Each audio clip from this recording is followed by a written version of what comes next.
Hi, my name is Joe Kunzman. I'm going to be teaching a class on how to build this Queen Anne handkerchief table. Let's start with the legs. That's kind of when you build these tables, that's what you start out with. These are Queen Anne legs. They have turn pad feet, which is turned on a lathe. It's an offset turning.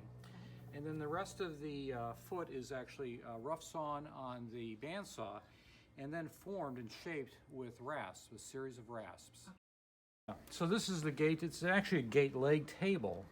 And this joint here, which is the hinge, this is called a rule joint, and it's made with a matching set of router bits for the positive and negative parts of the rule joint. So they're going to learn how to do mortise and tenon joinery. They're going to learn how all these components fit together.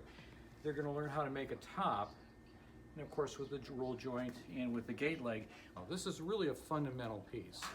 You learn this and you're good to go for all of your future furniture building endeavors.